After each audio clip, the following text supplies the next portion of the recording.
Also have to talk about Chris Paul, who turned down his $44 million player option with the Phoenix Suns. Similar scenario here where Paul likely looking for more money is spread out over the span of a contract rather than just the 44 for the 1 year. But this also tells us that Chris Paul has desires to play well beyond this next season. Coach, as you take a look at Chris Paul and the aging superstar that he is, what he was able to do and capable to create in Phoenix, a franchise that, you know, you're very close to and you have your ear to the ground to.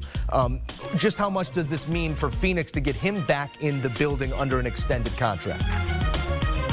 No Chris Paul, no finals for Phoenix.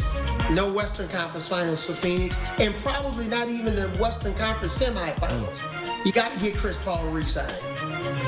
If I don't have any behind-the-scenes information about this, but if I'm the Phoenix Suns, I already have this contract agreed upon. And it's probably going to land somewhere between 3 years, $75 million, or 3 years, $90 million. You don't want to allow you don't want to allow Chris Paul to have one conversation with another team tomorrow. You want to make sure that this deal is done. He's your guy. He's your free agent. And I would be shocked if James Jones, the general manager of the Phoenix Suns, Monty Williams, who now this is Chris Paul's second go-around with, in Phoenix, they've had unbelievable success. I'm sure Devin Booker probably dialed him up from Japan as he's playing for our national team, and they're in the quarterfinals trying to go for a goal as they're playing Spain.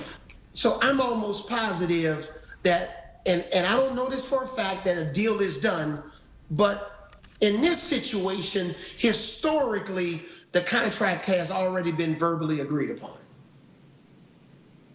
When it comes to Chris Paul and his career as a Phoenix Sun, it was the most successful year of his career, bar none, making it to the NBA Finals, reaching heights that he had not before. You alluded to it a moment ago, but the relationship with head coach Monty Williams, how big of a role do you think that plays in these negotiations? We saw how much those two gentlemen mean to one another during this postseason. I think there are a couple of things. Whether you're in business that's not related to sports, or whether you're the Phoenix Suns, there are a couple of key words when a player becomes a free agent: trust, respect, loyalty, and recognition. And I think Chris Paul has all of those in his relationship with Monty Williams. They trust each other. I believe Chris Paul is going to be loyal to Monty and the Phoenix Suns organization.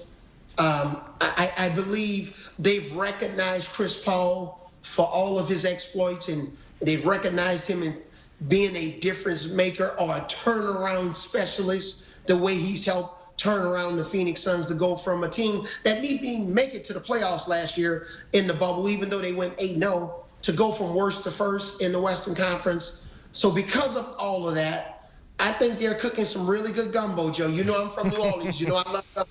Chris Paul played New Orleans, so I think this gumbo is going to taste great.